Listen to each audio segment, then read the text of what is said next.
Bismillahirrahmanirrahim. Elhamdülillah ve salatu ve selamu ala Resulillah amma ba'd. Assalamu alaikum ve rahmatullahi ve barakatuh. Hurmatlı mekendeshler, qadırlı Müslüman bir tuğandar, barınızlarga jaratkan Allah Taala'nın tinçligi, salamı, merimi, rayımı, jana berekesi olsun. Allah Taala'nın barınızga jakşı gündördü, jakşı tündördü, jakşı dost koşnalardı nasip kılsın. Jaman gündörden, jaman tündörden, jaman dost koşnalardan Allah'ın barınızga saktasın.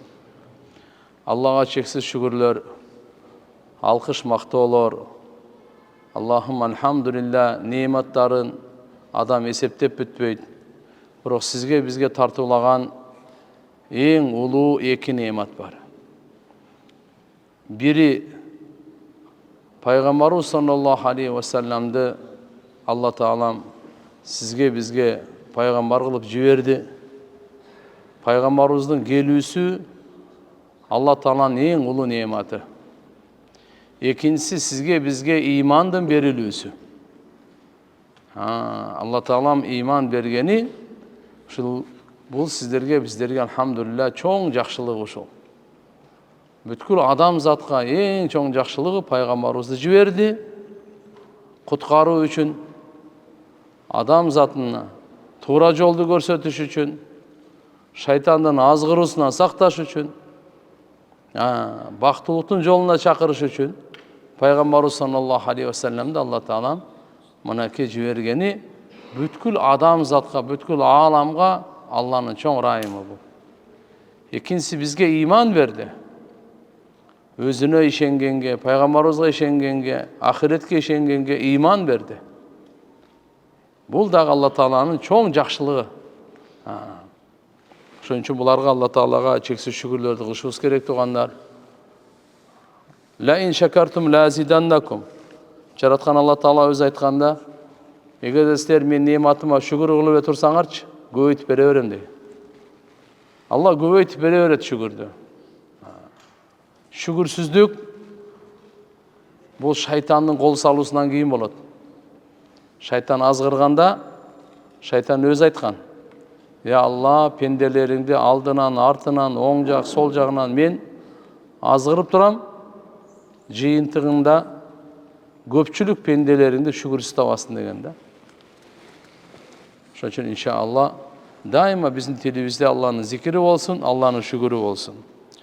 Ötkönkü sabakta Peygamberimiz sallallahu aleyhi ve sellem'ga Allah Taala'nın bergen özgöçölüklerden biri Miraç saparı. Ubay ibn Ka'b radıyallahu anhudan da rivayet var.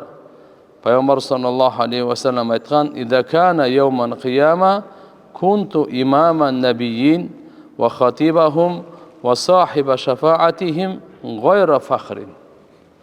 Ertege kıyamat gün bolganda men paygambarlardan imamı bolam deydi. Jana alardan hatip süйлөгөнгө укугу берилген, кайрылуу жасай турганы. Жана аларга шапаат кылуучу болом. Бул эч бир менменсибей, кыйынсынбай айтканым дейт. Сөп Allah subhanahu wa taala пайгамбарыбызга айткан: "Wa amma bi ni'mati rabbika fahaddis." Rabbыңдын неmatын айта жүр. Allah Taala'm өзү берген неmatты айтып жүр деп атат. Пайгамбарыбыз кыйынсынып айтып аткан жери жок. Allah ошондой улуу макам берди. Ошо улуу макамды айтып койду мындай. Айтып атат, пайгамбарлардын дагы имамы, пайгамбарлардын хатиби, алардын шафаат ээси, jönököy emes bizdin Peygamberimiz sallallahu aleyhi ve sellem. Tirmizi'de rivayet gelet. Abu Sa'id Hudri radıyallahu anhudan Peygamberimiz aytat: "Ana sayyidu vuldi Adam yevmen kıyama ve la fakhra ve biyedi liwa'ul hamd ve la fakhra ve ma min nebiyyin yevme idin Adam faman sivahu illa tahta liwa'i ve ana awwal man tanshaqqu anhu'l ard ve la fakhra." Tirmizi'nin rivayeti. Abu Sa'id Hudri radıyallahu anh aytat: Peygamberimiz sallallahu aleyhi ve sellem mınday deydi: "Kıyamet günü men adam balasının mırzasımın. Adam balasının sayyid törösümün. Hiçbirinde kıyınsınbastan. Жана менің қолымда мақтоо, Аллаға мақтоо айтуунун желеги болот, туусу болот. Ешбир кыйынсынбастан айтып атам. Анын желектин алдында Адам алейхиссалам жана андан башка бардык пайгамбарлар ошо желегимдин алдында болот дейт. Жана жер жарылганда эң биринчи чыгатын жерден тирилген пайгамбарыбыз болот. Алла субханаху ва таала бардык кыяматты баштаганда биринчи жерден Алла таала тирилткен пайгамбарыбыз тирилткен да. Вала фахра, бул кыйынсынып айтып аткан жерим жок дейт мына. Алланын нематы катары айтып атам. Алла субханаху ва тааланын нематына шүгүр кылып, ушунча улуу макам бериптир биздин пайгамбарыбыз Мухаммад алейхиссаламга. Муслим шарифте келет Абу Хурайра разияллаху анхудан: "Ана саййиду вулди Адам йаумал кияма ва аввалу ман таншақу анхул ард ва аввалу шафиин ва аввалу мушаффаин." Бул жерде да кыямат күнү адам баласынын мен дейт пайгамбарыбыз, кыямат күнү адам баласынын төрөсүмүн дейт. Адам баласынын мырзасы пайгамбарыбыз саллаллаху алейхи вассалам. Калайык калктын эң улуусу, Алланын эң сүйкүмдүү пендеси. Бул пайгамбарыбыз саллаллаху алейхи вассалам. Жер жарылганда эң биринчи чыгуучу. Жана эң биринчи шафаат кылуучумун дейт. Жана эң биринчи шафаат кабыл болгонмун дейт. Шафааты кабыл болгондун эң биринчиси пайгамбарыбыз экен. Биринчи ким шафаат кылат экен? Пайгамбарыбыз саллаллаху алейхи вассалам. Аввалу шафиин, биринчи шафаат кылат пайгамбарыбыз. Ва аввалу мушаффаин, шафааты кабыл болгондун дагы биринчиси Мухаммад алейхиссалам. Tirmizi'de rivayet gelet, Darimi'de dağı İbn Abbas radıyallahu anhumadan: "Jalasa nasun min ashabin Nabi sallallahu aleyhi ve sellem yetadakaruna ve hum yantazirunahu." Sahabalarının bir topu oturgan eken, öz ara süylöşüp paygambarımızı kütüp jatışıptır. Aytat: "Fakharaja sallallahu aleyhi ve sellem hatta idha dana minhum sami'ahum yetadakaruna." Пайгамбарыбыз чыгып келди, аларга жакындаганда алар ушундай бир кеп кылып атканын укту дагы. Фасамия хадисахум, алардын сөзүн укту. Факала ба'духум, алар мындай деп сүйлөшүп аткан экен сахабалар: "Ажабан анналлаха табарака ва таала иттахада мин халқихи халилан иттахада Ибрахима халилан" деп. Охо, Алла Таала өзүнүн махлуктарынан дос туткан экен бирөөнү. Кимди десе, Ибрахим пайгамбарды дос тутту деди. Sahabalar söyleşiyor da. Kur'an'da ayet da: "İttehadallahu İbrahim'e halila." Allah Teala İbrahim peygamberdi dost tuttu diye. Oho, Allah Teala İbrahim peygamberdi makamın qarаңыз. Uşunça mahluktan Allah İbrahim peygamberdi dostluk atandadı. Dost tuttu diye. Ve kâle ahar, başka sahaba aytti: "Mâda bi a'caba min kalami Musa. Kallemahullahu teklima." Мынаны андан дагы таң калыштуусу, Алла Таала пайгамбары менен сүйлөшүптүр, түздөн түз. Ким? Муса пайгамбар менен сүйлөшүптүр. Бул улуу даража. Алла Таала пенделердин арасынан Муса пайгамбарды таңдаптыр сүйлөшүүгө. Алла Таала өзү түздөн түз сүйлөшүптүр. Башкасы айтат: "Ва кала ахар, Иса калиматуллах ва рухуху." Иса пайгамбар болсо Алла Тааланын сөзү. Жана Алла субханаху ва тааланын тарабынан бул жан салынган рух бул. Бул деген кандай? Атасыз жаралганына таң кал. Алла Тааланын буйругу менен эле. Атасыз жаралганына. Ва кала ахар Адам истафахуллах. Daha başkası aytыптыр: Алла Таала Адам атабызды мынакей тандады. Пайгамбарчылыкка деп. Фасаллама Расулуллах саллаллаху алейхи ва саллям алейхи. Пайгамбар ошолордун баарына салам айтты. Сахабалар ушундай сүйлөшүп эле. Ва кала кад сами'ту каламакум ва ажабакум. Мен силердин сөзүңөрдү дагы, таң калганыңарды дагы уктум. Инна Ибрахим халилуллах ва хува кадалик. Ибрахим Алланын досу, кудум ушундай. Ва инна Муса наджиюллах Musa пайғамбар Алланың Najiyullасы. Мында жеткен Алла менен сүйлөшкөн ал. Ва хува кадалик, худди ошондой. Ва инна Иса рухулла ва калимату. Иса пайғамбар Алла Тааланын рух жана калимасы деди. Ва хува кадалик. Ва Адам истафахулла ва хува кадалик. Адам ата дагы Алла Таалам өзү жактырып тандаган деди. Эми силерге айтып коеюн деди. Ала ва ана хабибулла ва ла фахра. Кулак салып алгыла, мен Алланын сүйкүмдүүсүмүн. Кыйынсын байлы айтатам деди. Кыйынсын бастан. Ва ана хамиру ливаул хамд яуман кияма тахтаху Адам фаман дунаху ва ла фахра. Жана мен кыямат күнү мактоонун туусу менин кол алдымда болот. Ал туунун алдында Адам атадан тартып кыямат күнгө чейин ким Аллага мактоо айтса, ошо туунун тагында болот деди. Ошо туунун алдында болот дейт. Ва ла фахра, кыйынсын бастан. Ва ана аввалу шафиин ва аввалу мушаффаин яуман кияма ва ла фахра. Мен биринчи шафаат кылуучумун, жана биринчи шафааты кабыл болгондомун. Сыймыктанбастан, кыйынсын бастан.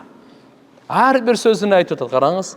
Бирөө адамдын оюна келип калышы мүмкүн да, пайгамбарыбыз өзүн мына кыйынсынып мактанып аткан жери жокпу депчи. Жок, эч кандай кыйынсын бастан. Ва ана аввалу ма юхари халакал жанна фаяфтахаллаху ли фаюдхилания ниха ва майя фуқараул муъминин ва ла фахра дейт. Бейиштинче биринчи дарвазасын такылдаткан, ошодан кармагышынан такылдаткан каккан мен болом дейт пайгамбарыбыз. Жана Алла Таала мени киргизет, мен менен биргеликте мусулман кембагалдарды бирге киргизет дейт. Биринчиси дейт бул да. Ва ана акрамул аввалин ва ахирин ва ла фахра. Жана алгачкы кийинкилердин бардыгын эң сыйлуусумун, кыйынсын бастан. Ва инда дарими да ушундай деп айтылына.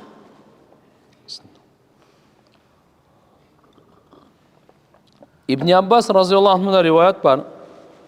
Пайгамбар саллаллаху алейхи ва саллям инна Аллаха таала фаддала Мухаммад алал анбия ва ала ахли сама. Алла Таала биздин пайгамбарыбыз Мухаммад алейхиссаламды пайгамбарларга дагы, асмандыктарга дагы жогору кылган, артыкчылык берген. Пайгамбарларга дагы караганда пайгамбарыбыз жогору турат. Аларга караганда артыкчылык. Жана асмандагыларга дагы. Асмандагылар ким? Периштелер. Анан ошол жерде колу сахабалар сурашты Ибн Аббастан. Ибн Аббас, бима фаддалаху ала ахли сама айл малаика алейхимуссалам. Алла Таала асмандагыларга мындайча айтканда периштелерге пайгамбарыбыз Мухаммад алейхиссаламды эмне себептен артыкчылык берди? Эмне себептен жогору кылды деди? Периштелерден. Кала Ибн Аббас айтты: "Инна Аллаха таала кала ли ахли сама". Алла Таала асмандагыларга мындай деп айткан дейт. "Ва ма якул минхум инни илах мин дунихи фадалик надзихи джаханнам кадалика назиз залимин". Силердин алардын кимиси дейт. Ошо асмандагылар, периштелердин кимиси менен башканы бир Кудай дей турган болсо, угуп алсын. Биз ага аны дозок менен жазалайбыз, жана залымдарды кудду ушундай жазалайбыз деп. Периштелерге ушундай катуу сөздү айткан. Ал эми пайгамбарыбыз Мухаммад алейхиссалам эмне деди Алла Таала? "Инна фатахна лака фатхан мубина". Биз сага, эй Мухаммад, улуу жеңиш бердик деди. "Лиягфира лака Аллаху ма тaqaddama min dambik ва ма тааххар". Сенин мурунку кийинки бардык күнөөлөрүңдү кечириш үчүн дейт. Периштелерге айтып аткан сөзүн кулак салыңыз. Пайгамбарыбызга айтып аткан сөзүн кулак салыңыз. Ушу себептен пайгамбарыбыз периштелерге караганда Аллахым артыкчылык берди деди.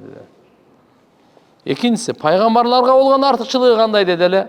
Ибн Аббас айтты, Алла Таала Куранда айтат: "Ва ма арсална мир расулин илля билисани кавмихи лиюбайна лахум". Биз кандай гана пайгамбар жибербейли, өзүнүн коомунун тилинде жибергенбиз. Аларга баяндап бериш үчүн. Мурдагы пайгамбарлардын баары өзүнүн коомуна өзүнүн тилинде баяндап түшүндүрүп бериш үчүн келген. Өзүнүн коомуна. Пайгамбарыбызга кезек келгенде эмне деди Алла Таала? "Ва ма арсалнака илля кафатан линнас". Biz seni бүткүл аламдағы, қауымдағы ел, ұлт, уру, адамзаттың барына пайғамбар қылып жібердік деп атады да. Барына пайғамбар қылып жібердік деп атады. Фарсалаху илал джин вал инс. Алла субханаху ва тааля пайғамбарымызды джиндердің барына, инсандардың барына пайғамбар елші қылып жіберді. Мына пайғамбарларға қалағанда артықшылығы ушул. Бұрынғы пайғамбарлар өзінің қауымына әлем біздің пайғамбарымыз бүткіл адамзатқа, бүткіл жин затына қиямат күнге шейін келе тұрғанда пайғамбар. Даримиде келет Жабир разиаллаху анхудан: "Ана қаидел мурсалин вала фахра." Мен бардық пайғамбарлардың лидер, қаид, алдында жүруші, бардығын жетекшісімін дейді мына. Ешбір сыймықтанып қиынсынбастан. Пайғамбар саллаллаху алейхи ва салламды туғандар ушундай Алла таалам көптөгөн өзгөчөлүктөр мақам берген. Бир дагы пайғамбарға андай улуу мақамды Алла таалам берген эмес. Ушундай улуу пайғамбардың біз үмметі болабыз. Ошолордун арасынан мына Исра вал Ми'радж деп коет. Исра вал Ми'радж деген ар бир мусулман билиш керек, ушу сөздү түшүнүш керек. Исра вал Ми'радж. Бул пайгамбарыбызга Алла таалам өзгөчө мақам берип, өзгөчө мамиле кылып, өзгөчө сый урмат көрсөтүп, бир дагы инсан тиякта турсун, пайгамбарга дагы андай сый урмат Алла көрсөткөн эмес. Ошол окуянын аты Исра вал Ми'радж деп коет. Не деп коет экен? Исра вал Ми'радж. Исра дегени Меккеден, ыйык Меккеден, Макка Мукаррама, Масжидил Акса, Палестинадагы Акса мечитине сапарды айтат, Исра деп коет. Масжидил Аксадан 7-нчи асман, андан дагы жогорку сапарды Ми'радж деп коет. Мынакей Исра бул Курандын өзүнөн, Ми'радж хадистерден. Ким ошончун айтат, Исра бул кат'ий далил менен, ким буга ишенбей турган болсо кафир болуп калат. Ми'раджга боло турган болсо күнөөкөр болот. Себептен буяк зданный деп коет эми илимде. Мынаны айтканда туугандар, пайгамбарыбыз уйку учурунда эмес, ойгосунда. Уйку учурунда эмес, ойго абалында, рух менен эмес, дене менен кошо Алла Таала асман сапарын кылдырткан. Алла Таала өзүнүн кудуретин көрсөтүш үчүн жараткан Алла Таала пайгамбарыбызга көрсөткөн сый урматын кыямат күнгө чейин келе турган адамдарга көрсөтүш үчүн ушундай окуя Алла Таала берген. Ушунчалык узак сапарды, ушунчалык кереметтүү сапарды Алла Таала бир түндүн бөлүгүндө эле кылдырткан да. Толук түн эмес, бир түн толугу менен болгон эмес. Бир түндүн бир кичинекей эле бөлүгүндө ушу иштин бардыгы бүткөн да. Мынакей Алла Таалам кандай улуу мужизасы пайгамбар саллаллаху алейхи ва салламга көрсөткөнү. Ошол жактан кийин пайгамбар саллаллаху алейхи ва саллам Алла Таала менен сүйлөшкөнү тууралуу талашсыз. Бир пайгамбарыбыз Алланы көрдүбү, көрбөдү, талаштуу. Көпчүлүгү көрдү дегенге. Биз дагы алхамдулилlah Алла Тааланы Ми'ражда пайгамбар саллаллаху алейхи ва саллам көрдү дегенге. Кандай болгон чакта дагы бу дүйнөдө адам баласы Алла Тааланы көрө албайт. Бейиште иншаалла бейиштиктерге бул зиярат насип болот. Алла Таалам баарыбызга өзүнүн дидарын насип кылсын, амин. Эми ошолордун бири мына Макамул Махмуд дейт. Макамул Махмуд дегени Алла субханаху ва тааля пайгамбар саллаллаху алейхи ва салламга макталган макам жана васила. Ушундай улуу даражаларды пайгамбарыбызга Алла субханаху ва тааля берген. Биз азан айтылганда ушу дуаны кылабыз. Аллахумма рабба хадиhi д-даъвати т-тамма ва-с-салати q-qaima ати Мухаммадин васила вал-фадила وَبْعَثْهُ مَقَامًا مَحْمُودًا الَّذِي وَعَدْتَ deymiz. Üç nerseni sorayız. Ey Allah, Peygamberimize vasile vergin, fadila, artıkçılık, ulu makam bergin, makam-ı Mahmud deydi. Makam-ı Mahmud degen uşunday ulu maktalgan makam var, oşonu bergin dep. Makam-ı Mahmud degeni Peygamberimizin ulu şafaatı. Bütkül adam zatqa Peygamberimiz şafaat kılat, oşol makamdı makam-ı Mahmud dep aytat. Ne dep aytatken? Makam-ı Mahmud deydi. Makaman Mahmuden illezî vaadte, Allah özü vada vergen Peygamber sallallahu aleyhi ve sellem'ga biz azandan keyin, her bir azandan keyin şu duanı okuyuz. Ya Allah, sen Peygamberimizga özüň vada berbedin bele. Makam-ı Mahmud'du. Oşonu Peygamberimizga nasip kılgın depçi. Al makam-ı Mahmud tugandar. Peygamberimiz Muhammed aleyhisselam bardık adamzat içinde peygamberler, sahabalar, Müslümanlar, kafirlar, münafıklar, kıskası bardığına Peygamberimiz şafaat kılat. Bütkül adam zatqa Peygamberimiz şafaat kılat. Oşol şafaat kılığa Allah Taala makam bergen, oşol makamdın atı Makam-ı Mahmud deydi.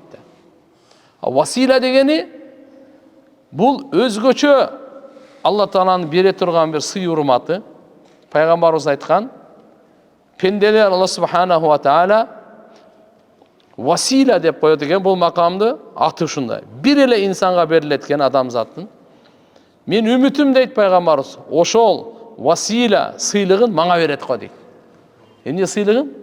Vasile sıylıq. Adam zattan bir ele adam alat. Adam atadan tartıp kıyamat günge çeyin. Boldu. Oşo kaysı sıylıq?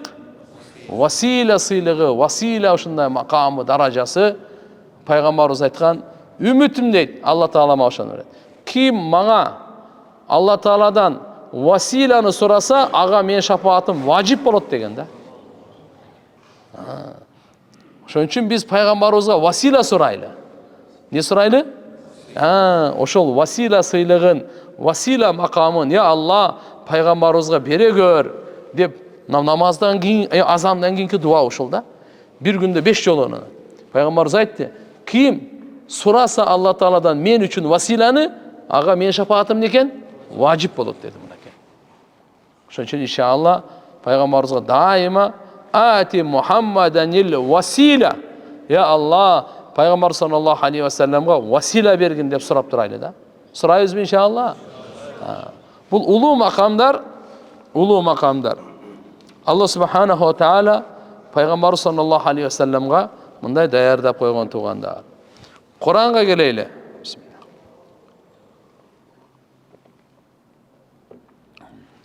Subhanellezî asra bi'abdihi leylen minel mescidil haram ila'l mescidil aqsa'llezî barakna havlehu linuriyehu min ayatina innehu huves-semî'ul basîr. Buna ayet. Kur'an-ı Kerim'den ayeti. Taza zat Allah Taala, Subhan dep, Subhanallah dep kaçan aytılат? Ötü taң kalgan, akılga sıybagan keremetlerde Subhanallah dep. Allah Taala oşon üçün Subhan dep alıp geldi berge.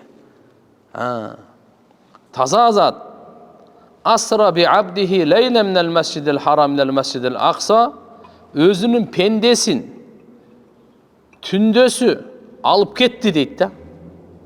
Kayaka Mescid-i Haram'dan Mescid-i Aksa'ya alıp gitti. Mescid-i Haram Mekke'de.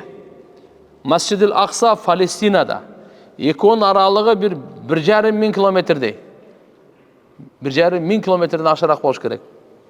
Oşak alıp gitti de tündösü. Ne için? Mescid-i Aksa allezî barakna havlehu. Mescid-i Aksa'nın tegeregine biz bereke çaşkan biz deydi Allah Taala.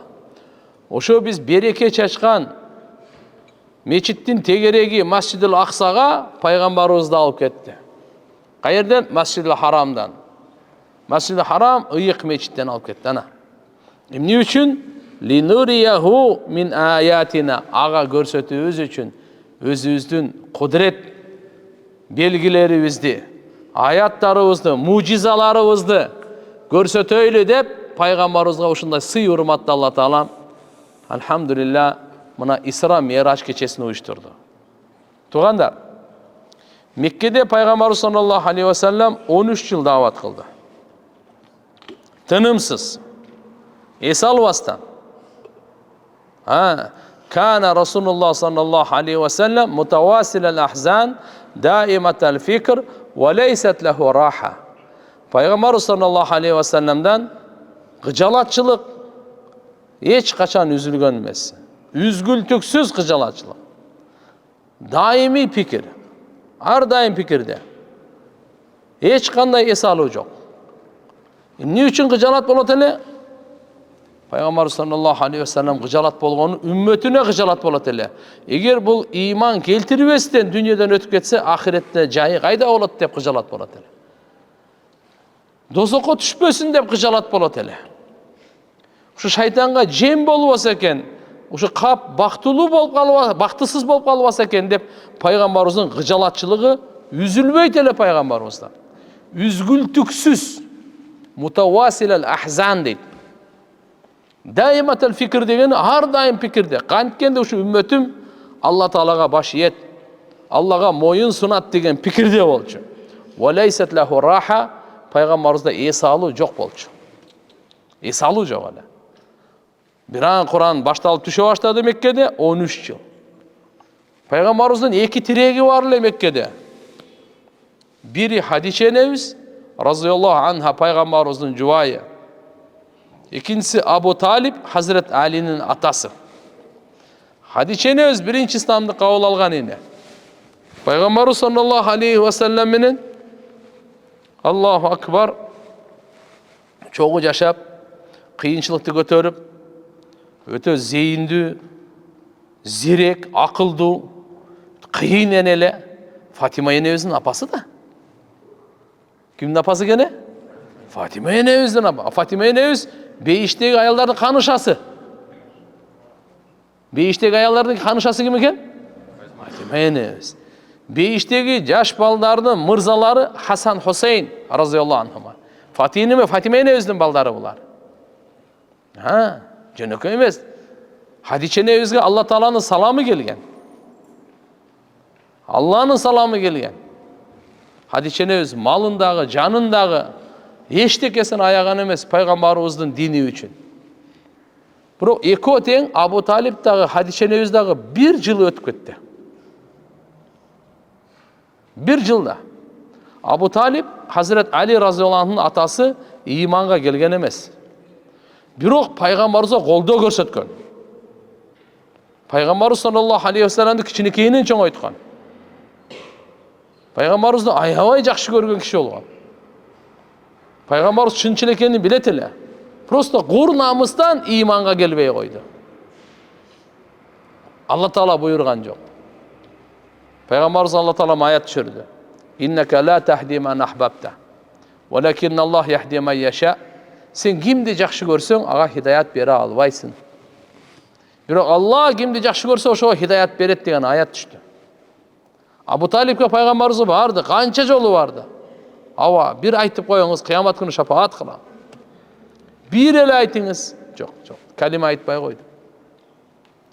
Бирок кандай болбосун, мусулман болбосо дагы пайгамбар саллаллаху алейхи ва салламга аябай көп жардам берген, колдоо көрсөткөн. Көптөгөн ошо Меккедеги мушриктер, Курайш капырлары Абу Талибтен сезгентип коркот эле. Ошого келип айтат эле. Ийниңи кой дечи, тигинтичи, мынчы деп айтат эле. Жучу кылат эле аны. Пайгамбар саллаллаху алейхи ва саллям жок. Акыйкатын Алла берген аманатты жеткиргенде бардын күчүн сарптаган эле да. Ошентип күндөрдө Меккеде Хадиче энебиз менен Абу Талиб экөө 1 жыл каза болот да. Мындайча айтканда пайгамбарыбыздын 2 тиреги кулап түшкөн эле. Ошондон анан кийин Мекке мушрик душмандар күчөйүп кетет душмандыгы. Мына колдогондор, жардам бергендер өлдүбү? Мына эми бунун эмеси бүттү депчи. Душмандыгы дайыгы күчөйгөндө пайгамбарыбыз ошол жылды кайгы жылы деп жарыя кылган. Кандай жыл деп? Кайгы жылы. аман хузн, қайғы жылы деп. Пайғамбарымыз анан Таифқа сапарға барған. Таиф 110 километр Меккеден жөө барған ошоға. Барып тұрып ошол жердегилерге бір дават берейин деп. Себеп дегенде ал жерде Таифта арабтардын Бану Сақиф деген, Меммин деген күштүү уруулардын бири болчу да. Пайгамбар ушу үмүт менен барган, эгерде булар динге келип калса, анда бүт араб элине, бүткүл дүйнөгө дин тарка жеңил болот депчи. Бану Сақиф деп коет ошону, урууну. Сақафилер. Орта Азияга дин алып келген ошо сақафилер болот. Кутайба ибн Муслим деген сақафи ошол. Ошол жерден келген. Хинд, Синд, Пакистан тарап, мыналар Индия тарапка алып барган Мухаммад ибн Касим деген, ал да ошо сақафи болот. Ушулардын барлыгыны жалгыз, машалла, жаш жигиттер, руханияты, иманы ушунчалык күчтүү, Алла менен байланышы ушунчалык күчтүү. Эми Орта Азия деген жөнөкөй мамлекет эмеспиз да биз дагы. Ушунун баарына алхамдулилlah ошого келип, ушунун бардыгын өзгөртүп 180 градуска ислам динди сунуштап, иманга келип, анын сөзүн, анын кылган ишин бардыгын көрүп, биздин ата бабаларыбыз иманга келген да. Мен башка жакка өтүп кетпейин. Ошол жерге барганда Бану Сақиф. Алар болсо эми өтө жаман мамиле кылып, орой, копол Пайгамбар саллаллаху алейхи ва салламды таш менен ургулап, кууп, Пайгамбар саллаллаху алейхи ва саллам эсинен кеткенге ушундай кылган да. Тооларды башкарган периште бар экен. Жамгырды башкарган периштелер бар. Жерди башкарган периште бар. Отту башкарган периштелер бар. Тугандар, карды башкарган периштелер бар. Бардыгын башкарган периштелер бар аламда. Тоону башкарган периште ошондо келип, Жабраил периште экөө келип айтты: "Я Расулалла, сиздин даватыңызды Алла укту. Алардын кылган мамилесин, жоопторун көрдү. Мына тоонун периштесин мага кошо жиберди. Бир эле буйрук бериңиз. Таиф шаары ошо сизге кылган мамилелери үчүн 2 тоону мындай жарбаштырып коет" деди мынау. Ичинде калат, бир жан тирүү калбайт деди. Пайгамбарыбыз эмне деди? Жок деди. Булар билбей кылды. Билгенде мени мындай кылбайт эле. Булар иманга келбесе, булардын белинен чыга турган балдардан иман келет, иманга келет деп үмүтүм бар деди. Карачы. Кудун пайгамбарыбыз айткандай болду. Ошолордун белинен чыккан балдар бизге исламдап келди. Пайгамбарыбызды ташборонго алган ошолордун белинен чыккан балдар ааламга ислам таркатты мына. Карачы пайгамбарыбыздын көрөгөчтүгү, пайгамбарыбыздын мээримдүүлүгүн карачы. Аларга ушунчалык жаман түкүрүп, ышкырып, шылдыңдап, жаман сөз айтып, кыйкырып, акыры анан таш менен уруп келди. Мил канча мил. Пайгамбарыбызга өтө жаман мамиле кылды. Мирачты Алла Таала ошол курбанчылыктан кийин берип атпайбы? Хадиче энебиз, Абу Талиб экөө тең дүйнөдөн өтүп кетти. Тияктагы мамилени караңыз, пайгамбарыбызга кандай деген жаман мамиле кылды. Пайгамбарыбыздын көңүлүн көтөрүш үчүн. Пайгамбарыбыз несин кылыш үчүн? Көңүлүн көтөрүү үчүн. Ушунчалык чоң курбанчылыктан кийин чоң сыйлык берди Алла Таала, Мираж калып чыкты. Мираж жөндөн жөн эле болуп калган жок да. Исра жөндөн жөн эле болуп калган жок. Чоң курбанчылыктан кийин чоң сыйлыкты бериш үчүн, пайгамбарыбыздын көңүлүн көтөрүш үчүн ушунчалык кайгырып кетти. Ушунчалык жоготуу болду. Ушунчалык өзүн ушул жерге алып барып туруп ма сунуштап, келгиле, Алланын динин кабыл алгыла. Силерге бейиш берет Алла Таалам десе болбой, алар кандай жаман мамиле кылды. Ошондон келгенден кийин Мираж кетти. Пайгамбар саллаллаху алейхи ва салламга Миражды алып барды. Мына кетигандар. Иннаху хуас самиул басир. Албетте Алла Таала угуучу, көрүүчү. Пайгамбарыбызга укмуш нерселерди угузду. Пайгамбарыбызга укмуш нерселерди көрсөттү. Андай кереметтүү нерселерди эч ким уккан эмес, эч ким көргөн эмес да. Бир да пайгамбарларга Алла Таала мындай берген эмес. Именно пайгамбарыбыз Мухаммад алейхиссаламга берип атат ушуну. Биринчиси, Linuriyahu min ayatina. Biz özümüzdün ayat kudret belgilerimizden görsetүүбүз üçün Muhammed Aleyhisselam'a uşu sapardı verip atabız deydi. Allah Teala. Ve laqad ra'ahu nazlatan ukhra inda sidratil muntaha indaha cennetul ma'wad. Çığındığında al gördü. Dağı bir görürsün. Nazlatan ukhra inda sidratil muntaha.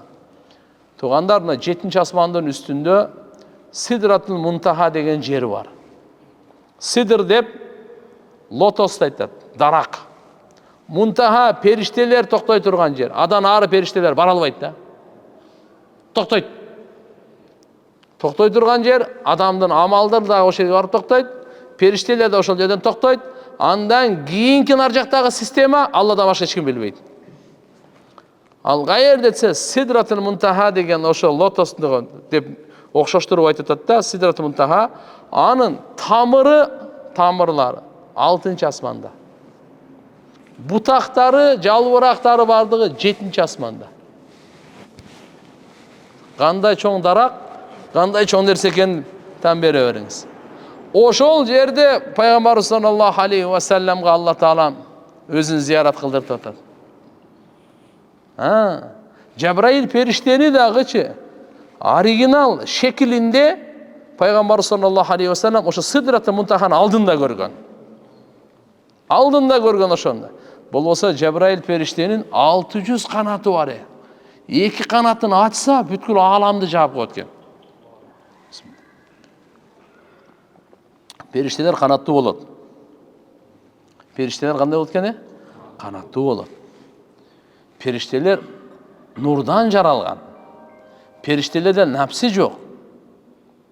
Булар Алла Тааланын ушундай махлугу, Алла Тааланын буйругуна гана баш ийет. Тоң моюндук кылбайт. Эмне буйрук берсе ошол аткарат. Мисалы жан алгыч жанды ала турган периштелер дайындалганда, всё. Эч ким сен карап отурбайт. Алланын буйругу келди, автоматически 1 секунд вперед назад болбойт. Рызкыбы, иззатбы бардыгын периштелерге неме кылат. Периштелер алар чарчабайт. Алар не болбойт экен? Алар чарчабайт. Алла кээ-бирлерин жараткан, ошо жаралгандан бери саждада, кыямат күнгө чейин саждада чарчабайт. Кээ-бирлери рүкүдө, кээ-бирлери кыямда, кыямат күнгө чейин кыямда. Кыямат күнгө чейин рүкүдө. Аларда чарчоо жок андай. Алар ибадатта. 7 асманда периштелердин кабасы бар. Байтул Маъмур деп коет. Не деп коет экен? Ибрахим пайгамбарга ошол жерде жолуккан. Жөлөнүп отурат эле дейт. Периштелердин кабасына Ибрахим пайгамбар жөнөлүп турган экен. Бул эмне десе, периштелердин кабасы. Периштелер таваф кылат экен да. Күнүнө 70.000 периште таваф кылат экен. Ошонун кезеги кыямат күнгө чейин кайра келбейт экен. Бүттү. Bir эле жолу таваф кылганга укуктуу экен. Андан кийин анын кезеги кыямат күнгө чейин келбейт. Эми элестетиңиз канча деген периште. Анын санын Алладан башка эч ким билбейт. Периштелердин санын. Булар ар түрдүү өң түскө өзгөргөнгө Алла ушундай күч кубат берген. Жабраил периште Пайгамбарыбыз Мухаммад алейхиссаламга көбүнчө келгенде Дихья Калби. Дихья деген сахаба болгон. Дихья Калби радыйаллаху анхунун өңүндө келет эле. Эми элестетиңиз, периште адамдын өңүндө Пайгамбарыбызга келип атат. Пайгамбарыбыз 1-2 сүйлөшкөндө эле билет, бул Дихьябы же Жабраилби? Башкалар билбейт, ким келип кетти депчи. Bir жолу Мадинада Пайгамбар саллаллаху алейхи ва саллям бир топ сахабалар менен отурса, Умар ибн Хаттаб разыйаллаху анху риваят кылып айтып атат. Бир киши кирип келди дейт. Чачы сакалы капкара. Кийимдер аппак. Узактан келди десе, эч кандай сапардын бир чаңыган, жүдөгөн, кыйналган көрүнүшү көрүнбөйт.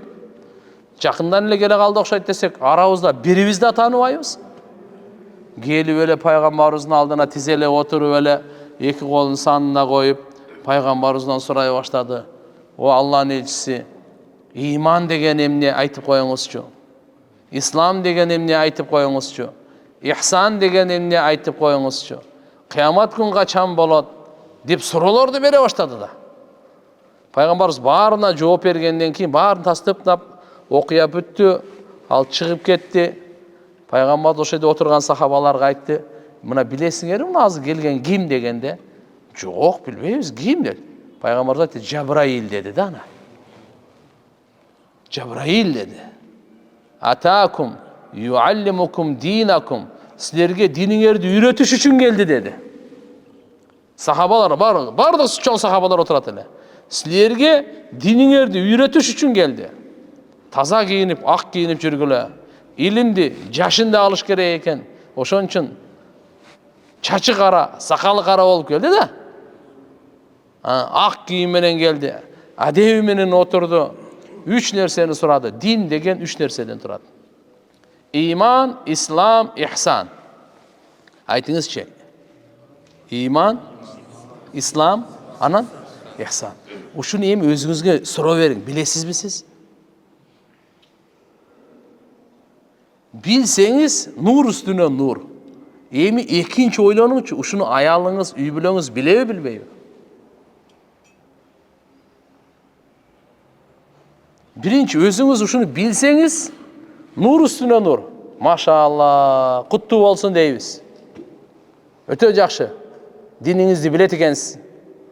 Эми бекем карманыңыз, туруктуу болуңуз, ихластуу болуңуз дейбиз. Билбесеңиз, бүгүн мына жерден туруп кетерден мурда үйрөнүңүз. Эгерде билсеңиз, анда экинчи вопрос. Үй бүлөңүз билеби, билбейби?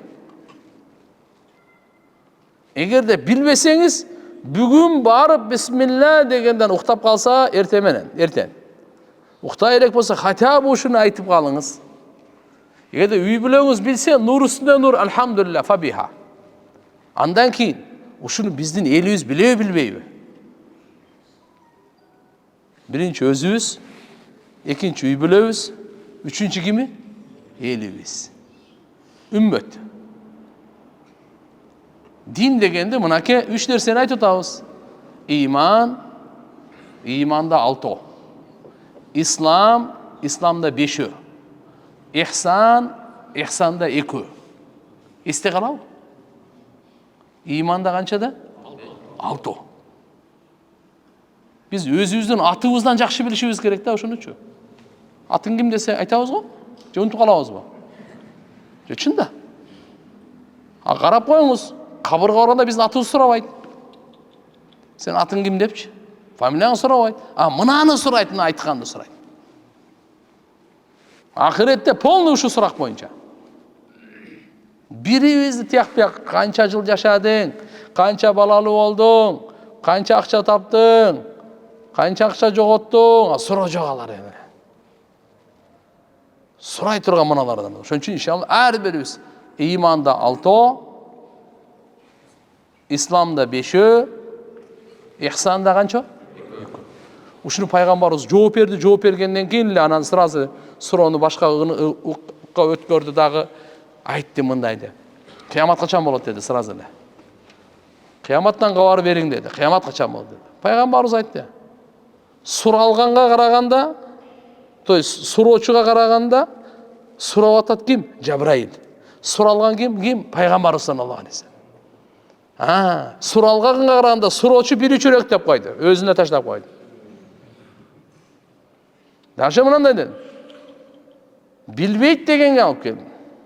То есть биричүрөөк эмес, билбейт дегенге. Демек, мына жерде суралгандагы, сурагандагы билбейт.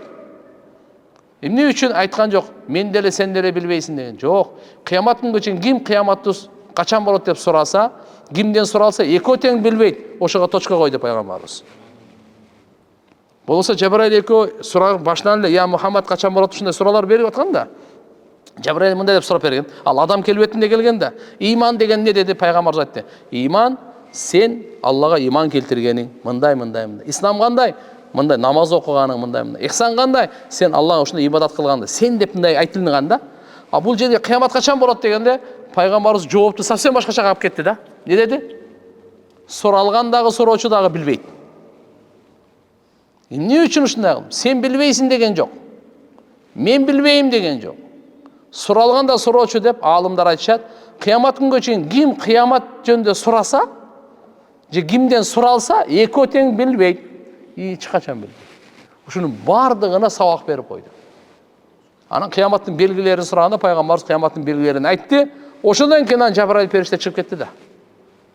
Чыгып кеткенден кийин эле пайгамбарыбыз сахабаларга бир айтып коеюн деди да. Ким билесиңерби дегенде, жок, билбейбиз деди. А Жабраил периште келди силерге диниңерди үйрөтүш үчүн деди. Умарды айтты. Карап келчи эшиктен деди. Умар эшикке чыкса таппай калды. Жок баягы. Разияллаху анху чыгып эле бир аз турганын караса жок.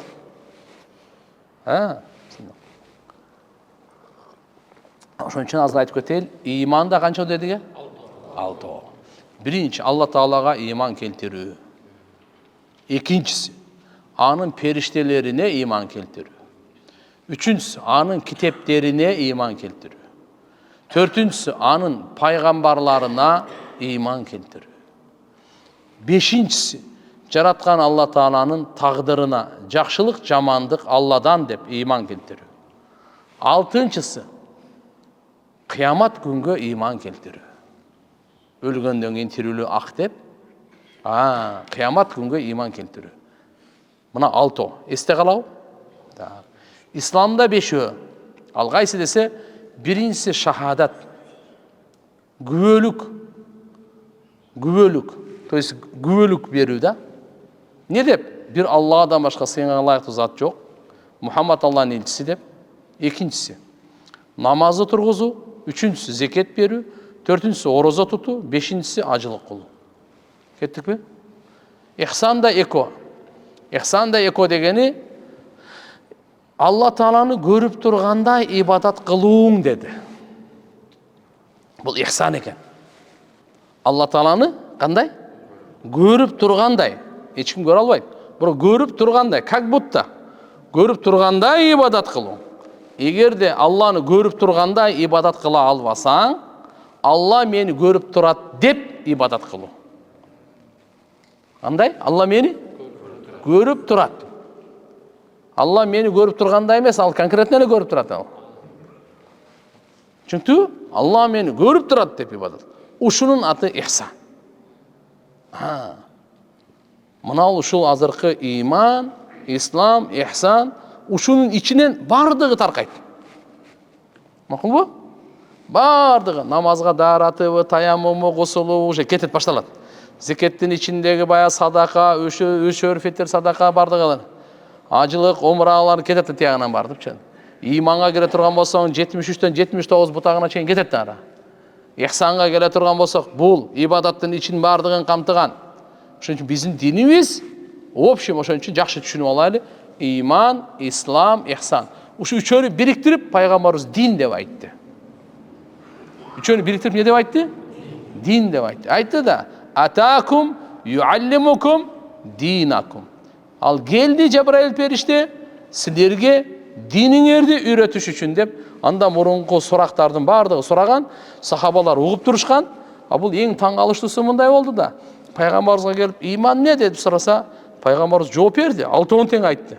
6 тең айткандан кийин ал айтып коет, "Туура айтасың" деди. Сахабалар айтты, "Таң калдык" деди.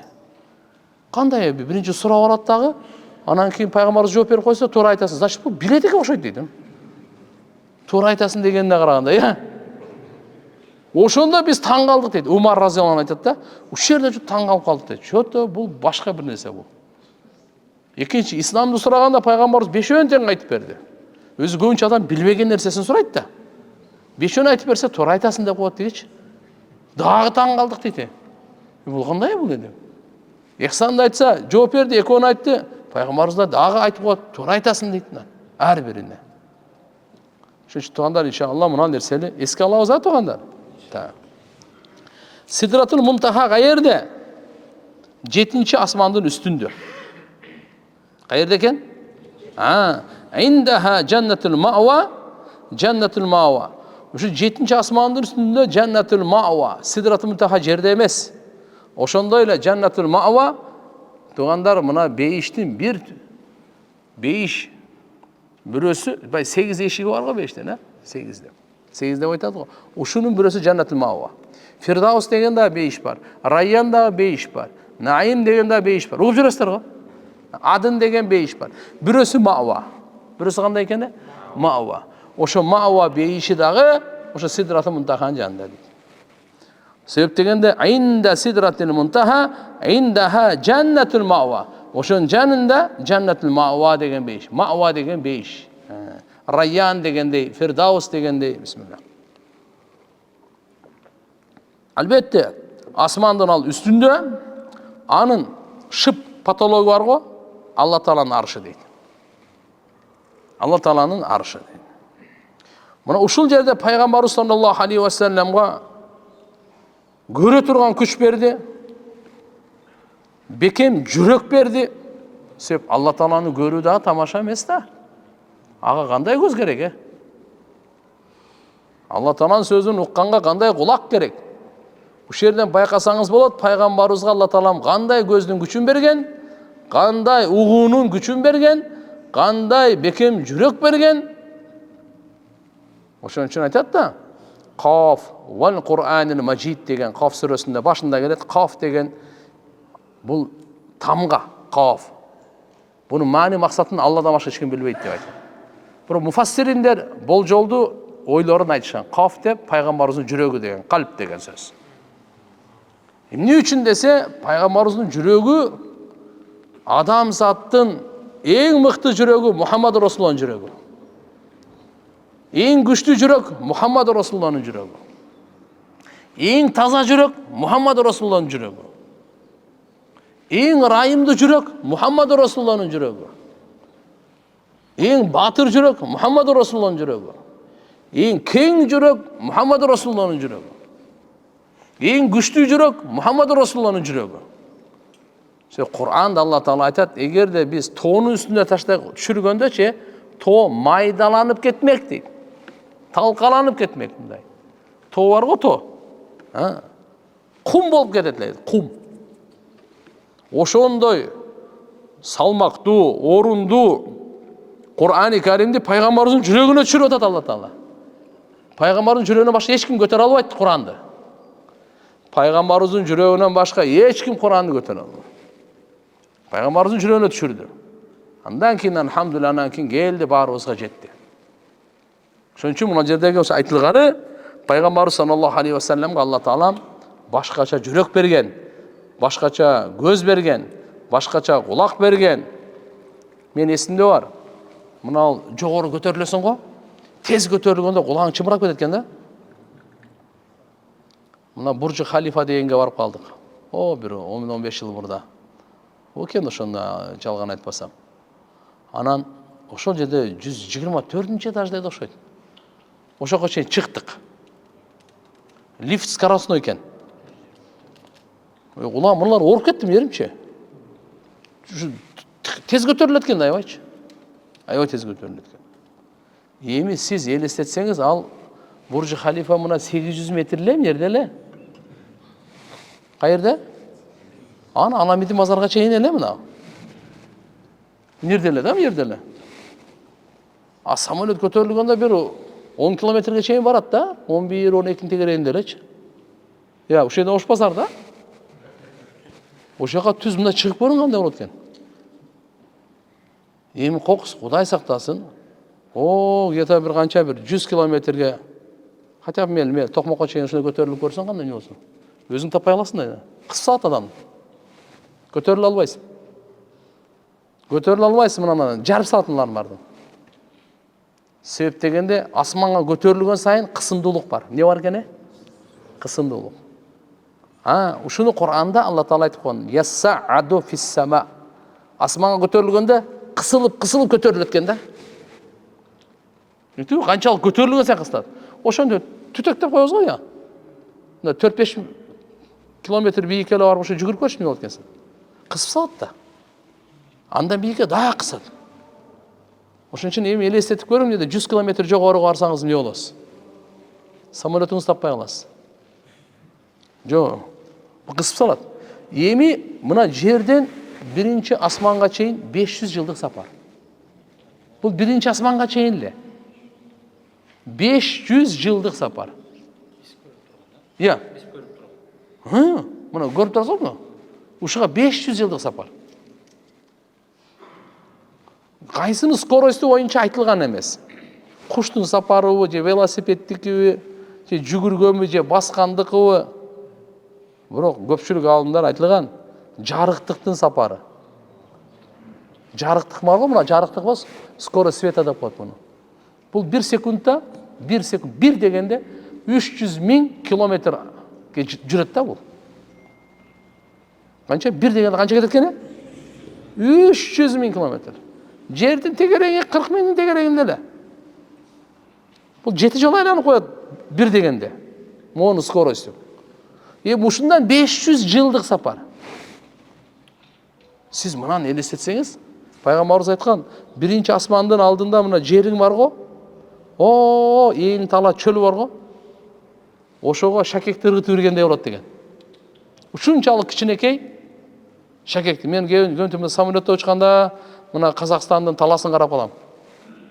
Кээде башка жакта мындай ээн талаларды карайсың да, пустынялар бар го, ээн тала. Ошол жерде шакекти ыргытып берсең, самолеттен кетип атат.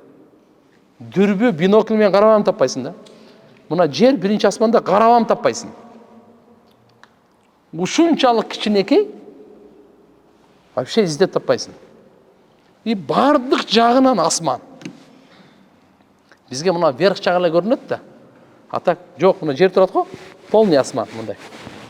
Бардыгына 500 жылдык сапар, аралык. Хадисте келет бул. Эми биринчи асмандан экинчи асманга дагы 500 жылдык сапар. 2-ден 3-кө 500, 3-төн 4, 4-төн 5, 5-тен 6, 6-тан 7-ге ар биринин арасы 500 жылдык сапар. Акылуу?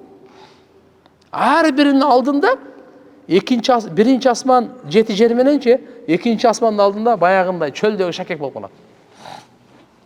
3-түн алдында 2-1 кошулуп турушундай болуп калат. Ушинтип кете берет.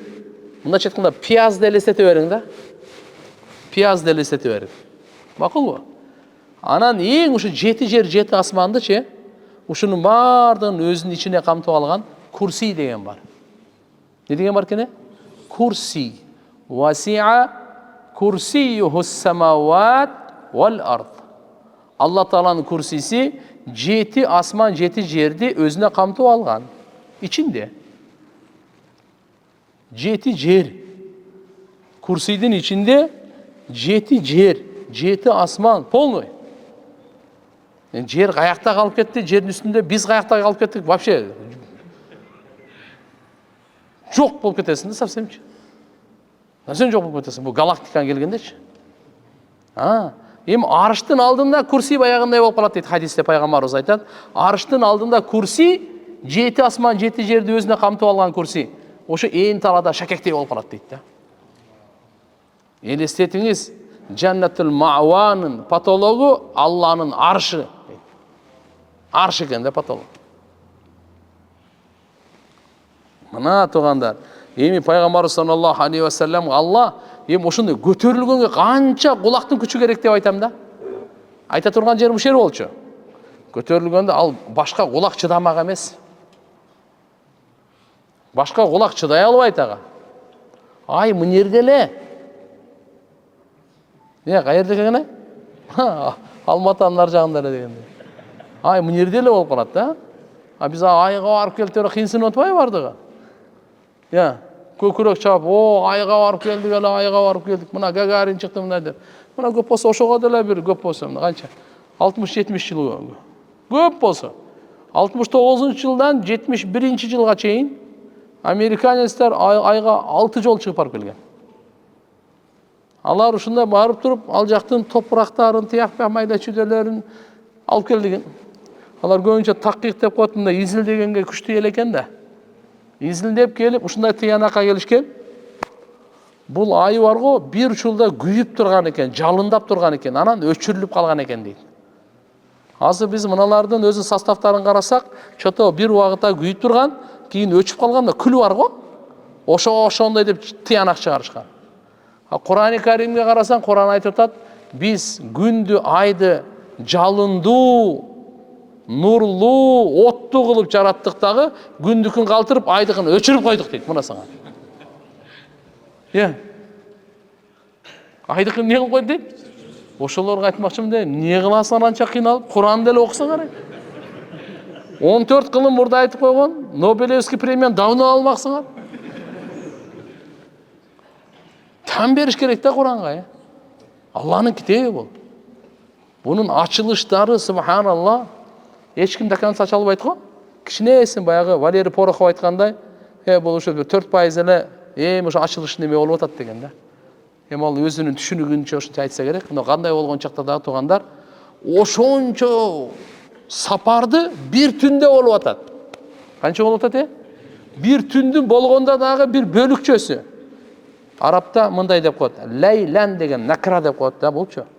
Бул дегени бир аз бөлүкчөсүндө, түндүн полный эмес. Бир аз бөлүкчөсүндө эле ушу иштин баары бүткөн да. Ана, Бурак деген жаныбарды Жабраил периште алып келет. Ал Бурак деген жаныбар, Аллаху акбар, бул эшектен чоңураак, качырдан ылыйраак экен да. Эмне үчүн Бурак деп айтат? Бурак деген барк деген сөздөн чыгат. Чагылган барк эткенди көргөнсүзбү? Ошону барк деп айтат арабтарчы. Буда ушундай скорость бар экен да. Дегенде ошакта экен да уже. Карасаң таппайсың дегендей. Ушундай пайгамбар саллаллаху алейхи ва салламды Умму Хани деген энебиз бар. Bir Hazret Ali Razan'ın ecesi olup bu. Uşu Ummu Hani enevizin üyünde paygambarız esi alıp jatsa, eşikten girgen emez Cebrail perişte. Cebrail'in akoşka pakoşkalardan gelgen yok.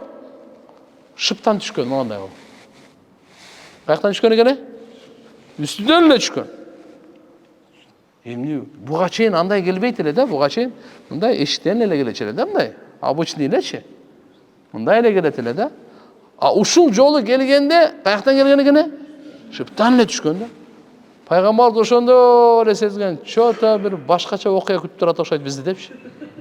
Сразу үйүнөн алып келип, Масжидил Харамга алып келген, Хатим деген жери бар. Пайгамбарыбызды жыгытып эле, көкүрөгүн ачып, жүрөктү алып, машаалла, замзам суусу менен жууган. Иман, хикмат, илимге толтуруп туруп, кайра жүрөктү ордуна салып койгон. Сөп ушундай жүрөктү неме кылган, даярдаган, азыр каякка кетиш керек. Аяк көтөрө турган жүрөк керек ал. Ошого даярдык керек. Ошон Кабада. Кабанын бурчунда баягы такача бар го, ошонун ичинде болгон. Ошол жерде мына Жабраил периште ушул жерде кылып туруп, анан кетти. Буракка минейин дегенде Бурак кичине неме болгон. Мингизбей дегендей. Жабраил периште айткан, билесиңиз бул ким?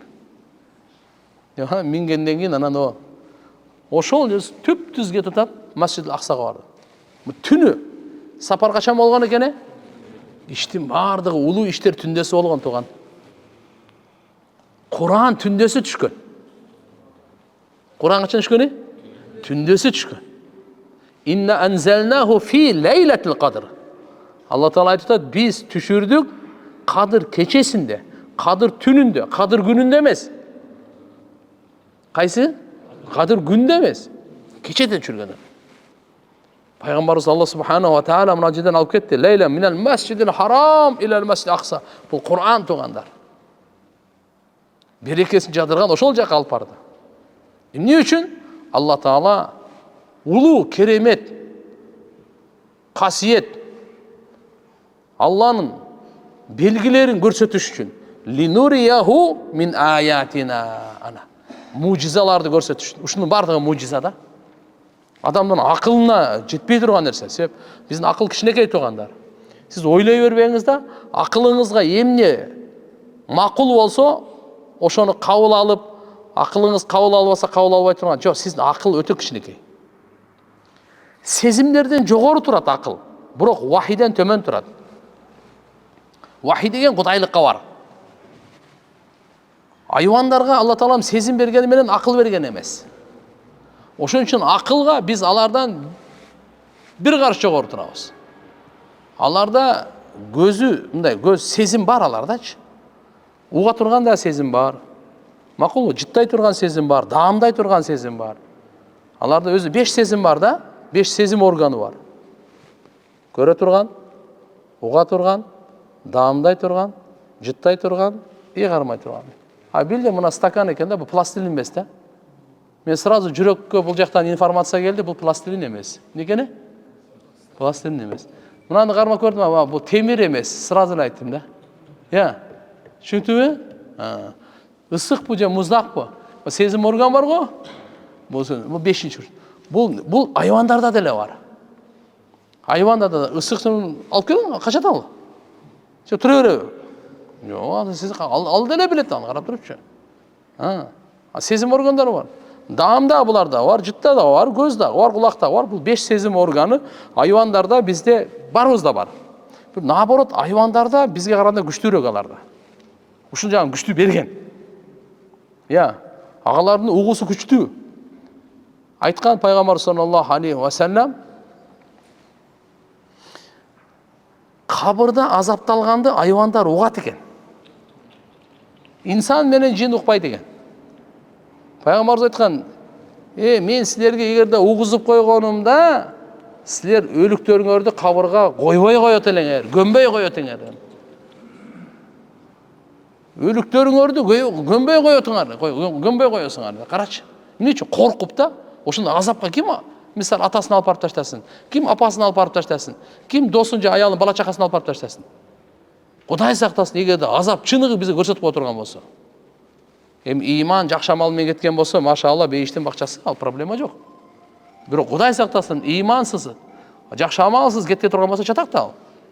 Ошон үчүн пайгамбар саллаллаху алейхи ва саллям эгерде айткан, ошо силер көмбөй коет деп коркуу болбогондо дейт, мен силерге угузуп коймокмун деген да. Инсан менен жинден башкасы бардыгы. Жума күнү, мына бүгүн 4-чү күн. Жума күнү бардык айвандар бир өзүнө келип алат экен, коркупчу. Кыямат күн болуп кетпейби депчи. Угуп жүрөсүңөр го, кээде айтат, жер титирөөдөн алдын ала эле мышык сезе баштайт, ит сезе баштайт. Чычкандар, тияктар бар. Тоолордо кадимкидей жылан-пыландар нормально эле сезе баштайт экен ал. Буларда сезим көрбөйсүзбү, көр канча күчтүүнү экен. Чыдамкайы күчтүү бизге караганда. Бирок буларда акыл жок. Не жок экен? Акыл жок. Бизге акыл берген. Ал эми вахий деген бул акылдан жогору. Сезим токтогон жерде акыл башталат. Акыл токтогон жерде вахий башталат. Акылбы? Ошон үчүн пайгамбарларга Алла Таалам вахий берген. Кур'ан бул вахий. Дин бул вахий. Ошон үчүн сиз биз суроо берип, эмне үчүн 5 эле убакыт намаз, 3 болбойбу же 10 болбойбу же мындай, биз антип айтканга акыбыз дагы жок да. Бул Алла субхана ва таала пайгамбарыбызга берди, пайгамбарыбыз бизге жеткирди. Биз ага эмне кылышыбыз керек? Уктук, баш ийдик. Мына сами'на ва атa'на. Эми караңыз бул жерде эмне дейт? Пайгамбарыбыздын көрүү күчүн көрдүңүзбү? Пайгамбар саллаллаху алейхи ва саллям өз айтат. Алла субханаху ва таала мага ушундай илим берди, чыгыштан батышка мынтип эле карап турдум дейт го. Бүткүл дүйнөнү алаканымда карап турганымдай дейт го. Пайгамбар жердин алдындагы илим, сиз биз көрө албайбыз. Кайсы көздүн күчү менен көрдү ал? Пайгамбарыбыз бул жерде туруп, сидрат фима яхтасиму малаул а'ла. Малаул а'ла Алла Таалага эң жакын улуу периштелердин жамааты эмне тууралуу талкуулап атышат, жерде туруп билген. Бул илимди ким берди? Алла Таала. Пайгамбарыбызга Алла Таала берди. Демек мына жүрөктү көрүңүз күчтүүлүгүн, кулакты көрүңүз угуу күчтүүлүгүн, көздү көрүңүз күчтүүлүгүн. Анан не деді? Ма загал басар ва ма тага. Пайгамбар саллаллаху алейхи ва салламдын мынакей кароосу тайган жок, адашкан жок. Пайгамбар саллаллаху алейхи ва саллам Алла Тааланын көрүү боюнча. Сабата ва лам яхри басар. Кайган жок. Түп-түз, алхамдулилlah, бекем турган бойда. Далика фадруллах юатихи ма яша. Албетте булдай кереметтүү сыйлар, урмат, булардын бардыгын Алла кимге кааласа бере берет экен. кимди кааласа жаратат экен, кимди кааласа тандайт экен. Бул Алланын иши экен тууган.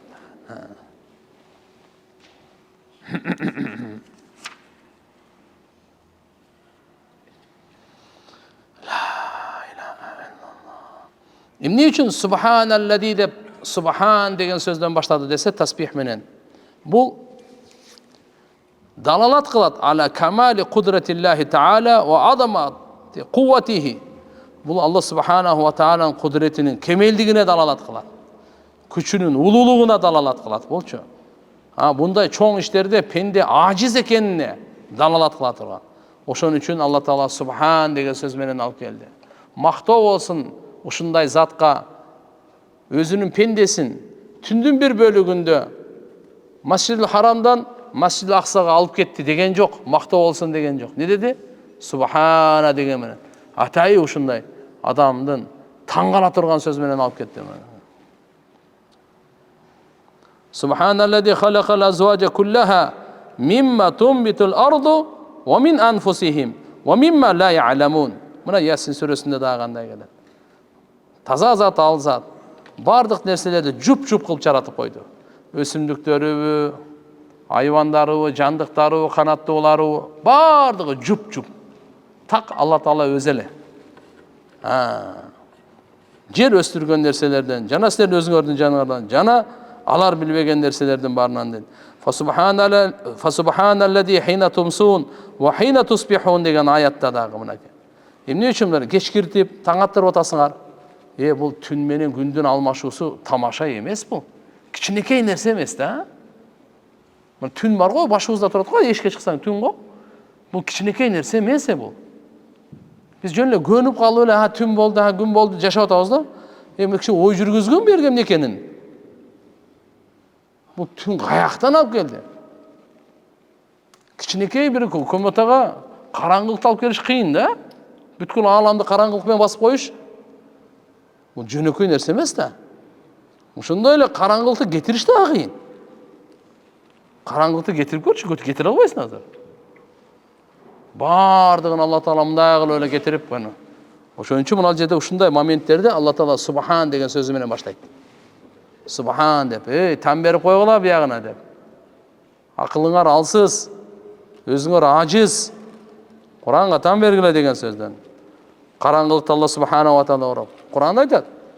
Айткылачы, эгерде Алла силердин башыңарга жарыктыкты коюп койсо кыямат күнгө чейин, Алладан башка Кудай барбы бир караңгылыкты алып келе турган? Жок. Эгерде башыңарга караңгылыкты коюп коюп, болду, эми жарыктыкты алып келбей койсо Алла Таала. Ким айтат аны? Митинг кыласыңбы? Же от жагасыңбы? Эгерде мына ушу караңгы, ушу бойдо кыямат күнгө чейин караңгы кылып койсо, кайсы күч, ким алып келет жарыктыкты? Алла бизге ушундай кылып айтат да, сармада деп коет мунучу. Сармада дегени кыямат күнгө чейин түнү түн бойдон коюп койсочу, айткылачы, жарыктыкты алып келе турган барбы Алладан башка дейт. Суроо берет мына. Биздин жүрөгүбүзгө Алла Тааланын кудретин ишенгенне иманга бекем отургузуш үчүн. Эне месет көрөбүзбү? Качан ойлонуп көрөлү. Мына караңгылыкта ким кетирет муну? Кайсы акча менен кетире аласың? Кайсы атомдуй бомбаң менен кетире аласың? Бир эмес 100 атомдуй бомба жардырбайсыңбы? Ма түндү кетире албайсың сен. Бардыгы 8 миллиард топтолой кетпейт туган. Аллаху акбар. Аллаху акбар. Эми караңыз. Бул жер кичинекей дедик, Күн канчалык чоң? Жерден 1.300.000 эсе чоң. Ушу күн тутулуп калат, билдиңиздерби? Пайгамбарыбыздын доорунда да күн тутулуп калган. Ошончо чоң күн тутулганда Пайгамбар саллаллаху алейхи ва саллям сахабалар менен намаз окуду, күн кайра нормальный болуп калды. Аллага кайрылсаң, Алла нормальный кылат. Сен күчүң жетпейт башка. Ошо бар нерсени нормальный кыла турганга Алла намаз берген.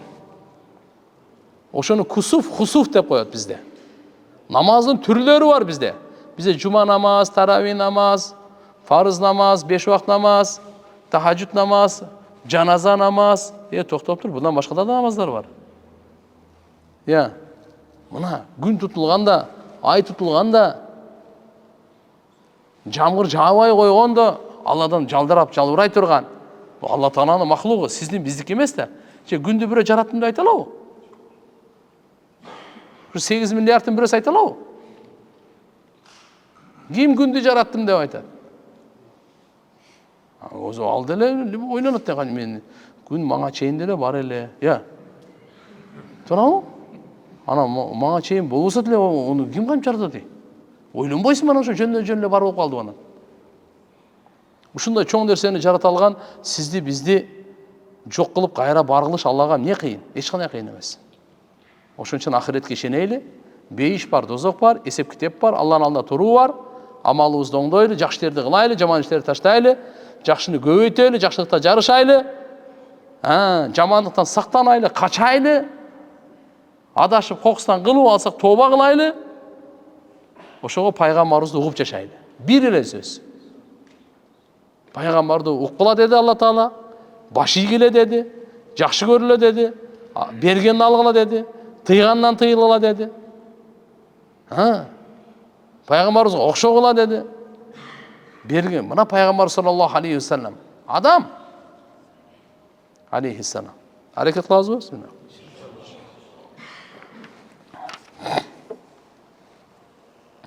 Өтө таң калыштуу неме? Пайгамбар саллаллаху алейхи вассалам ошо жака чыкканда 7-чи асмандачы Сумма руфи'ту ли мустауан асма фихи сариф ал-aqlam дейт. Калемдин жазганда үнү болот го, ошону уга баштадым дейт. Тиякта тагдыр калеми. Тык. Жазгандарын угуланат калемдер. Сидратын мунтахадагы жалбырактарды көрдүм дейт. Өңдөрү дейт. Аллаху акбар. Андай өң жок. Андай өң жок. Анда ушундай үндөрдү уктум, андай үн жок ааламда. Ушунчалык кооз, ушундай чырайлуу үндөр. Ушунчалык кооз, ушунчалык чырайлуу өңдөр. Үнү дагы, өңү дагы. Бул жакта жок нерсе. Сидратын мунтахадан кийин анан нары дагы пайгамбарыбыз көтөрүлүп атпайбы? Анан айтылат го, угуп жүрсөңүздөр деген хикаятан. Жабраил периштени дагы көтөрүп, ошол жака чейин алып барды. Жабраил периштеге рахматы. Пайгамбарыбыз ошол жерге чейин алып барды. Андан арыда чогуу бара, мен бияктан уже жыл албайм бул. Жылсам күйүп кетем деди. Андан кийин нар жакы сапар Алла Таала пайгамбарыбыз өзү алып. Кандай болсо да кудурети менен ал.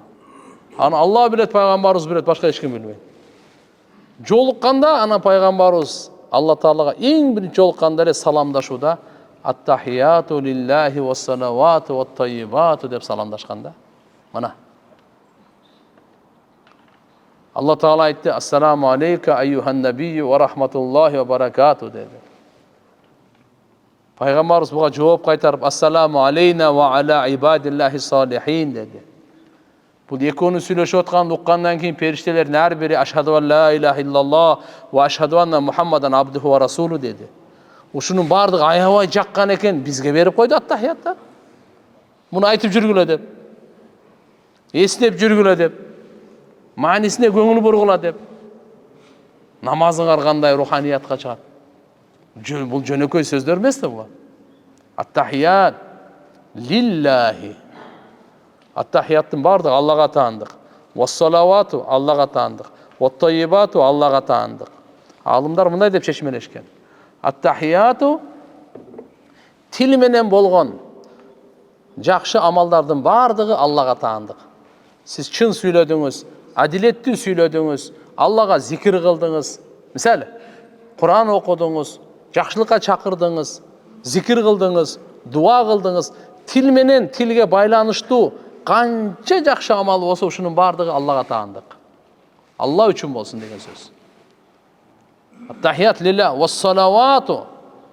Дене менен болгон ибадаттар. Орозо кармадыңыз, дарат алдыңыз, гусул алдыңыз, сажда кылдыңыз, рүкү кылдыңыз, ажылыкка бардыңыз, Алланын жолуна чыктыңыз, илимге чыктыңыз.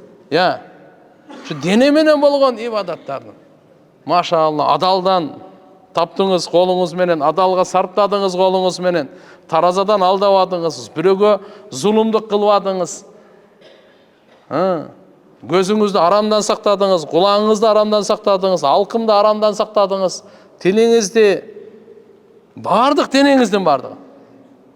Ушылардың бардығы кімге тағындық? Аллаға да. Üçüncüsü vat-tayyibat, adal mal. Неменене? Adal mal. Ақша менен болған ибадат, adal mal менен болған ибадат. Adal mal менен, adal таптып, adal сарптадыңыз, ушунун бардығы. Демек, ат-тахияту лиллахи вас-салавату ват-таййибату, тил менен болған, дене менен болған, мал мүлк менен болған ибадаттардың бардығы Аллаға таандық деп саламдашты пайғамбарымыз. Алла Таала: "Ассаламу алейка айюхан набию ва рахматуллахи ва баракату." Пайғамбарымызға Алла Субхана ва Таала өзінің саламы, тыныштығын, ва рахматуллах, Алланың райымын, ва баракату, берекесін болсын деп ушундай саламдашты. Пайғамбар саллаллаху алейхи ва саллям ошол жерде улуу жолугушууда устазыбыз айтат эле, Алла Тааланын эң сүйгөнү, жакшы көргөнү Мухаммад Расулулла. Пайғамбарыбыз Мухаммад алейхиссаламдын эң сүйгөнү, жакшы көргөнү Алла Таала дейт эле. Ошондой учурда сизди бизди унутпай, пайғамбарыбыз бизди дагы кошо айтып: "Я Алла, сен тынчтык саламың бизге жана салих бенделериңе болсун" деди да. İnsanlardan, периштелерден ким салих болсо, ошолордун баарына пайгамбарыбыз камтып, Алланын саламын ошолорго дагы насип болсун деп айта кетти да. Ушундай сүйлөшүүнү уккандан кийин, диалогду уккандан кийин периштелердин ар бири ашаду ла илаха иллаллах ва ашаду анна Мухаммадан абдуху ва расул. Кээ бир риваятта ашаду ла илаха иллаллах вахтаху ла шарика ла ва ашаду анна Мухаммадан абдуху ва расул. Экөө тең бар. Мынандай деп айтышы отпайбы. Ошондо тугандар, бул Мирач кечеси жөнөкөй кече эмес. Бул жөнөкөйбү? Алла Таала ушундай улуу. Ошол жерден анан Алла Субхана ва Таала 5 убакыт намазды берип атпайбы тугандар? Мынакей бардык өкүмдөр жерде фарыз болгон. Намазды Алла Субхана ва Таала Мирачта пайгамбарыбызга ушундай улуу сый урмат көрсөтүп, өзүнүн кудуретин, кереметтерин көрсөтүп, бейишти дагы, дозокту дагы, мейлиби? Бардыгын пайгамбар саллаллаху алейхи вассалам көрсөтүп, эстегенде периштелер да ошондо айткан: "Эй Мухаммад, үммөтүңө хижама ала кет" деген. Не дегени? Хижама бар го? Буйруп кой деген. Ошондо шипа бар депчи. Алла Тааланын тарабынан машаалла намаз берилди. Периштелер хижамат ала кет деди. Ибрахим пайгамбарга келсе, Ибрахим пайгамбар айтты: "Үммөтүңө менен салам айтып кой" деди. Не деди? Салам айтып кой, бейиш бул ээн тала деди. Не деди? Бейиш? Ээн тала деди. Анын дарактары субханалла, алхамдулилля, Аллаху акбар. Мынакей ошону айтсаң, тиякта бейишиңе Кудай кааласа иншалла даракты келе бере деген. Ким канчалык көп айтса, ошончолук даракты келет деген. Муса пайгамбар сурана берип, болсо 50 мал намаз фарыз эле. Ушундай тугандар касиеттүү Мирач кечеси болгон. Алла Субханаху ва Таала баарыбызга бекем иман берсин. Азыр кичине суроо жооп кылып коелун да.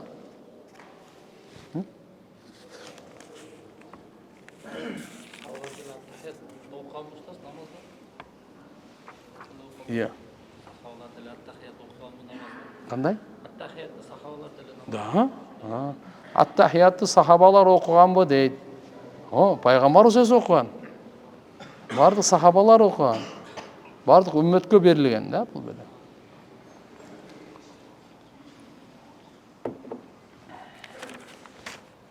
Мен окуп берейин. Assalamu alaikum damla. Allah'a şükür bugün Tangamal Peygamber sallallahu aleyhi ve sellem'de düşümde gördüm. Ağa ilap bir nerselerde aytıp jatıptırmın. Kiçine 2 bölmölü üy eken. Narkı bölmöde kiçine ak kol saat turuptur. Anan men başımda kötörüp, "Ya Resulallah, bir nerse sorasam beresiz mi?" desem, "Soray berin" dedi. Yüzün anık gördüm. Kara çaştı, nur yüzdü, sakalı kıska emez, uzun dağı emez, orta eкен, ак кийимчен eкен. Men saatты aldım, janında misk бар eкен, аны alıp jıttayın desem, murduma kuyulup ketti. Jıtı jok eкен. Ya Rasulullah, jıtı jokko desem, al oşondoy jıtı jok dedi. Narkı jakta bir süret бар eкен, аны aldım, аны karasam, ayaldın süreti eken. Kubul juup turat eken. Жақын қарасам отырған аял, алысқа қарасам тұрған аял болып тұрады екен. Нарқы жақта қарасам қол машина тұрат, киім тіккен.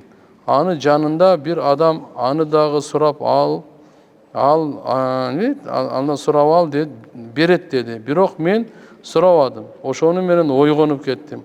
Пайгамбарыбыздын денесине жин шайтан кире албайт, анық өзү кирет деп уктум эле. Ушул түшүмдү жооруп берсеңиз, жана дуа кылып койсоңуз, мен деле ибадаттан алсыз болуп жатам, өтө алсыз жолго жалкоо болуп жатам. Машалла. Биринчиден, албетте пайгамбарыбыз саллаллаху алейхи ва салламды ким түшүндө көрсө, ал анык пайгамбарыбызды көрдү. Шайтан пайгамбарыбыздын өңүн өңдөй албайт, түсүнө түстөй албайт. Башка бардыгына өңүндө келиши мүмкүн, бирок пайгамбарыбыздын өңүндө келе албайт. Ал туура. Алла Таалам береке берсин. Пайгамбар түш көргөндөн кийин пайгамбарыбыздын сүннөтүндө бекем болуш керек.